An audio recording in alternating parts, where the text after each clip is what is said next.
She accepted her fate, until the human warrior risked everything to save her. The wreckage of hope. The crimson skies of Proxima, Centauri's third moon, stretched like a bloodied canvas above Lysandra. She lay half-buried in crystalline debris, her silver-scaled armor cracked and peeling away from her body. Pain radiated through her limb systems, internal diagnostics flashing critical warnings across her neural interface. Lysandra, once High Defender of the Celestial Guardians, had accepted her fate. The battle was lost, her squadron decimated. The human forces had broken through their defenses with devastating efficiency, bombarding the command center until nothing remained but shattered crystal and twisted metal. She closed her luminescent eyes, the violet glow dimming as she prepared for the final shutdown. Let the humans find her remains.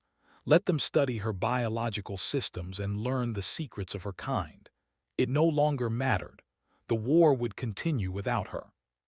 The ground trembled beneath her. Distant explosions sent shock waves across the barren landscape. Dust particles danced in the dim light, swirling like microscopic galaxies above her face. Then came the sound of boots crunching over debris, a human voice muttering curses. Command said survivors would be down here. Fantastic, just what I needed after that crash landing. Stellar coordinates 0, my luck negative infinity. Lysandra remained motionless, conserving what little energy remained in her systems. Perhaps if she appeared dead, the human would pass by, or perhaps they would end her suffering with a merciful shot. A shadow fell across her face. She opened one eye slightly, the violet glow barely perceptible. "Well, hello there," the human said, kneeling beside her. His helmet was off, revealing a face weathered by battles and scarred across the left cheek. His armor bore the medical insignia of the Terran fleet, a combat medic, not a soldier. "Didn't expect to find one of you still breathing." She tried to move, to reach for the crystalline dagger at her side, but her limbs refused to respond. "I wouldn't do that if I were you," the human said, pulling a handheld scanner from his belt. "According to this, you've got significant internal damage, 3 cracked vertebrae, and a punctured secondary heart chamber." He whistled. "The fact that you're conscious is actually impressive." Lysandra found her voice cracked and dry. "Finish it, human." The man raised an eyebrow. "Finish what? Your autopsy. You're not dead yet, though you're certainly working on it." He set down his pack and began rummaging through it, pulling out medical supplies. "Name's Theo Mercer, combat medic, 7th Division. Currently very lost and apparently making questionable life choices." "Why?" she managed. "Why am I helping you?" Theo shrugged, preparing a hypodermic. "Because that's what medics do, we patch up the broken things, don't particularly care what species they are." He held up the injection. "This will stabilize your cardiovascular system, both hearts, might sting a bit." Before she could protest, he found the injection port in her armor and administered the medicine. A cold sensation spread through her chest, followed by blessed relief as her secondary heart stabilized. "See, not so bad." Theo continued working, sealing wounds with a regenerative gel that adapted to her alien physiology. "So, you have a name, or should I just call you Angry Violet Eyes?" "Lysandra," she replied, surprised at her own willingness to answer. "High Defender of the 7th Celestial Fleet." "Well, High Defender, you've had better days." Theo finished applying the gel and sat back on his heels. "The good news is you're not going to die in the next hour. The bad news is we're in a pretty bad spot. My shuttle crashed about 2 kilometers east, communications are jammed, and according to my scanner, there's an energy storm brewing that'll fry any organic matter caught in it." Lysandra processed this information. "Why help an enemy? Your people destroyed my command." Theo's expression darkened. "I'm a medic, not a soldier. And for the record, I don't know what happened here. My transport was shot down while responding to a distress signal. I was supposed to be evacuating civilians on the other side of this moon." "Civilians?" Lysandra's brow furrowed, the crystalline ridges above her eyes catching the dim light. There are no civilians on this moon. It is a military outpost. Theo stared at her. Then someone's been feeding my command bad intel, or worse, deliberate misinformation. He glanced at the scanner again. We can discuss military strategy later. Right now, we need shelter before that storm hits. With surprising gentleness, Theo helped Lysandra to her feet. Her legs trembled, armor plates shifting and realigning as her body's self-repair system slowly activated, boosted by the human's medicine. There, he pointed toward a ridge of crystalline formations. Those structures should provide some protection from the storm. Together they limped across the battlefield, an injured celestial guardian leaning on a human medic, a scene that would have been unimaginable mere hours before. The shelter was a collapsed celestial outpost, its geometric architecture still partially intact despite the bombardment. Thea settled Lysandra against a wall where crystalline panels still hummed with residual energy. "Might help your recovery," he explained, noticing her surprise. "Your kind seems to absorb ambient energy from your environments. At least, that's what the field manual says." Lysandra nodded slightly. "Your understanding is limited but not incorrect." "I'll take that as a compliment." Theo busied himself setting up a portable heater and laying out emergency supplies. "Storm's going to peak in about 20 minutes. We'll be stuck here for at least 12 hours. Silence fell between them, broken only by the distant rumble of the approaching storm and the soft beep of Theo's scanner. Lysandra observed the human carefully, trying to understand his motivations. "Your actions defy logic," she finally said. Theo looked up from his work. "How so?" "You risk your life for an enemy combatant. You share resources and provide shelter. These are not the actions of a rational being in wartime." He laughed, a short, harsh sound. "Maybe rationality is overrated, or maybe I'm just tired of watching things die." He tossed her a nutrient pack modified for her species' biochemistry. "Here, you need to rebuild your strength." Lysandra caught the pack reflexively, surprised by the gesture, and by the fact that he carried supplies compatible with her physiology. "You came prepared for contact with my kind." "Like I said, I was sent to evacuate civilians. All kinds." He sat across from her, the small space between them charged with unspoken questions. "So, High Defender want to tell me why a celestial outpost was firing on civilian transports?" Lysandra's eyes narrowed. "We received intelligence that human forces were deploying bioweapons disguised as medical transports. We intercepted 3 such vessels before the counterattack." Theo's face paled. "That's impossible. I was on the medical command ship until yesterday. We were responding to a pandemic outbreak reported on this moon, something affecting both human settlements and celestial outposts."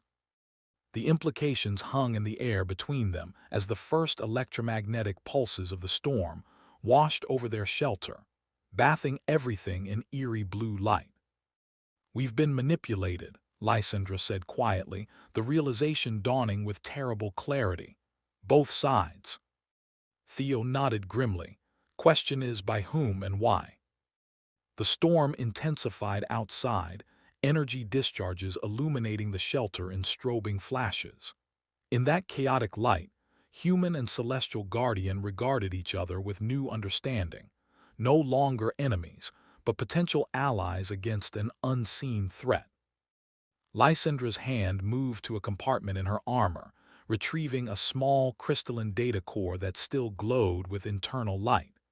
"Before our command center was destroyed, we intercepted communications on an unknown frequency. Perhaps they contain answers." Theo eyed the crystal. "Can you access the data?" "Not here. We need a functioning celestial terminal." She hesitated, then added, "There is an outpost on the far side of this moon, if it remains intact." "Then that's where we're headed once the storm passes," Theo confirmed, checking his weapons and supplies. 12 hours to rest and prepare. Then we find some answers. As the storm raged around them, Lysandra felt something she had not experienced since the war began. Hope. Not for victory or survival alone, but for truth. And somehow, this strange human medic had reignited that flame with nothing more than basic decency and shared purpose. Outside, the crimson sky was hidden behind turbulent storm clouds. But for the first time since she had fallen on the battlefield, Lysandra was not waiting for darkness to claim her. Instead, she was planning for dawn. Echoes through the stars. Morning on Proxima Centauri's third moon arrived with the peculiar blue-green luminescence that passed for dawn in this system. The electromagnetic storm had finally subsided, leaving behind a landscape coated with a fine silver dust, ionized particles that clung to every surface. Theo Mercer woke first, his military training bringing him to full alertness in seconds. He checked his scanner, then glanced at Lysandra. The celestial guardian was in a restorative trance, her crystalline biology absorbing ambient energy from the environment. The damaged sections of her armor had begun to regenerate, silver scales knitting themselves back together over the wounded areas. "Remarkable," he muttered, making notes on his medical datapad. Despite years of conflict, human understanding of celestial physiology remained limited. Their bodies were a hybrid of organic tissue and crystalline structures that defied conventional biology. Lysandra's eyes opened suddenly, their violet glow intensifying as she emerged from the trance. "We are being tracked," she said without preamble. Theo's hand moved instinctively to his sidearm. "How do you know?" "I can sense electronic signatures, 3 scout drones approaching from the east." She rose to her feet with newfound steadiness, her regenerated systems functioning at near-optimal levels. "They are not celestial technology. Not human either, at least not standard military issue." Theo packed his supplies with practiced efficiency. "How long do we have?" 20 minutes, perhaps less." He nodded grimly. "Then we move now. Which way to that outpost of yours?" Lysandra oriented herself, the crystalline ridges above her eyes pulsing as she accessed internal navigation systems. "Northwest, approximately 16 kilometers across the shattered plains." "The what now?" Theo shouldered his pack. "Never mind, lead the way, High Defender." They emerged from their shelter into the alien morning. The landscape before them was even more desolate than Theo had realized. A vast expanse of shattered crystal formations and deep fissures that glowed with the moon's internal energy. The aftermath of some ancient cataclysm, or perhaps the natural state of this strange world. "The shattered plains," Lysandra explained, gesturing toward the broken terrain. "Once the site of the first celestial settlement in this system, destroyed during the Resonance Wars, long before your species achieved interstellar travel." "Looks cheerful," Theo muttered. "Any particular reason you built an outpost on the other side of hell?" A sound emerged from Lysandra that Theo hadn't heard before, something almost like a laugh, though more melodic. "Your perception is limited by your biology. What you see as desolation, we see as potential. These crystals contain memories, histories of my people." "You're telling me rocks have memories?" "I am telling you that what you call rocks are repositories of consciousness." She paused at the edge of a crystalline ridge. "We should avoid the deep fissures. The energy emissions attract predators." "Wonderful." Theo checked his scanner again. "Our mechanical friends are picking up speed. We need to move faster." They descended into the shattered plains, navigating through a maze of crystal formations that ranged from delicate, finger-like structures to massive pillars that towered hundreds of meters above them. Many were cracked or broken, leaking luminescent energy from their cores. As they walked, Lysandra explained the nature of the conflict between their peoples, not the official version Theo had been taught, but the complex reality as seen through celestial eyes. How initial contact had been peaceful, even promising. how misunderstandings had escalated, fueled by factions on both sides who preferred war to the difficult work of communication. "Our biologies are different but not incompatible," she said as they paused briefly for Theo to catch his breath. Before the war, there were even attempts at cultural exchange. "Never heard that part of the story," Theo admitted. "Military intelligence isn't big on nuance." "An accurate observation." Lysandra tilted her head, listening. "The drones have changed course. They are no longer following us directly." "That's not reassuring." Theo checked his weapons. "They're trying to cut us off." They quickened their pace, Lysandra leading them through increasingly narrow passages between towering crystal formations. The ground beneath them trembled occasionally, subtle seismic activity that set the crystals resonating with harmonic tones. "It's singing," Theo realized, listening to the ethereal notes that seemed to emerge from the landscape itself. "They respond to our presence," Lysandra confirmed. "To yours especially. Human biorhythms produce unique resonance patterns." Theo was about to respond when a shadow passed overhead, too large to be a drone. He pulled Lysandra into the shelter of a crystal overhang just as a massive craft moved across the sky. Its design was like nothing he had ever seen, neither human nor celestial, but something wholly alien, with a biological appearance that suggested it had been grown rather than built. "What the hell is that?" he whispered. Lysandra's expression was grim. "The architects. I had suspected but hoped I was wrong." "The who now?" "An ancient species. They observe developing civilizations, sometimes intervene. They are said to engineer conflicts to test species' potential." Her voice lowered. "In our archives, they are known as the Shapers of Destiny." "Are you telling me this entire war might be some alien social experiment?" Theo's face flushed with anger. "Millions have died." "The architect's perspective spans millennia. They view short-term suffering as irrelevant against evolutionary potential." Lysandra's hand moved to Theo's arm, the first time she had initiated contact. "This confirms what the data core suggested. Both our peoples have been manipulated." The ship passed slowly overhead, then accelerated suddenly toward the horizon. "It's heading for the outpost," Lysandra said, her voice urgent. "We must hurry." They abandoned caution, running now through the crystal labyrinth. Twice they had to backtrack when paths ended in impassable fissures. The third time, they found themselves face to face with one of the scout drones, a spherical device bristling with sensory equipment. Theo didn't hesitate. He fired 3 shots from his pulse pistol, disabling the drone's propulsion system.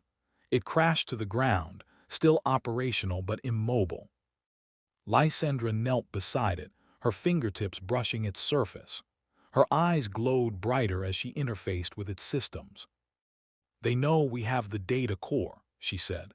"They are mobilizing to prevent us from transmitting its contents." "Can you access their communications?" She nodded. "Partially, they are. Concerned. Something about our association. A human and a celestial working together appears to violate their predictive models." Theo couldn't help but smile grimly. "Good, let's keep surprising them." They left the disabled drone behind, pushing onward as the terrain gradually changed.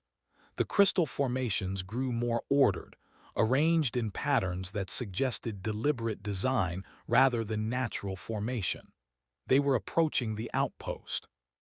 Then, just as the structure came into view, a spiraling tower of interlocking crystal arches that caught the light like a massive prism, the ground beneath them collapsed. They fell into darkness, tumbling through a confusion of shattered crystal and dust. Theo hit the ground hard, the impact knocking the wind from his lungs. Beside him, Lysandra landed more gracefully, her body adapting to the fall. "Are you injured?" she asked, her voice tight with what might have been concern. Theo groaned, taking inventory of his body. "Nothing broken. Where are we?" "Underground maintenance tunnels, the outpost's foundation systems." Lysandra helped him to his feet. We can still reach the communications array, but we must hurry. The tunnels were a network of crystalline tubes illuminated by the same bioluminescent energy that permeated the entire moon. They moved swiftly, Lysandra navigating with the certainty of one returning home. Finally, they emerged into a vast circular chamber dominated by a crystal spire that pulsed with light, the heart of the outpost's communications system. "We must interface directly," Lysandra said, approaching the spire. "The data core will transmit its contents to all celestial frequencies. Your people will receive it as well. Will they understand it? The truth transcends language barriers." She hesitated, then turned to face him. "There is a risk. The architects will attempt to prevent the transmission." As if summoned by her words, a deep vibration shook the chamber. Above them, the sound of energy weapons impacting the outpost's shields. "They're here," Theo said, checking his weapon. "How long do you need?" 3 minutes to establish the connection. Another 2 to complete the transmission. He nodded. "I'll buy you time." Lysandra placed a hand on his shoulder, her touch leaving a faint luminescent imprint on his armor. "You have shown me that humanity possesses qualities worth preserving, Theo Mercer. Whatever happens, remember that." Before he could respond, she turned to the crystal spire, pressing the data core into an interface node. The chamber filled with light as the connection was established. Theo positioned himself at the chamber entrance, pulse rifle ready. He didn't have to wait long. The first of the architect's drones appeared in the tunnel, larger than the scout, armed with weapons that hummed with ominous energy. He fired in controlled bursts, dropping the first drone, then the second. The third got close enough for him to see its inner workings, a disturbing blend of mechanical parts and what appeared to be organic tissue. Behind him, Lysandra worked with focused intensity, her consciousness partly merged with the communications array. Holographic displays surrounded her, showing the progress of the transmission. "Status," Theo called, reloading his weapon. 60% complete, she responded, her voice distant.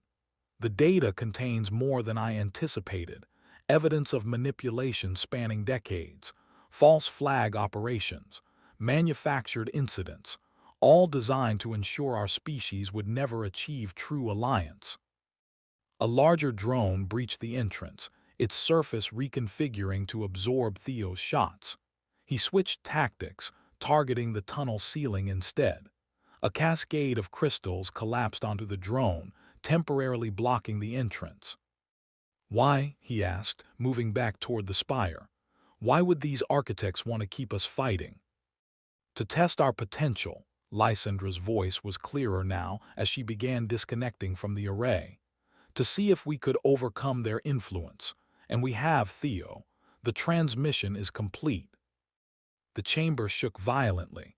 The blockade wouldn't hold much longer. "Now what?" Theo asked, helping her away from the spire.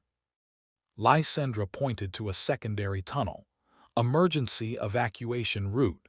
It leads to landing platforms, if we can reach them."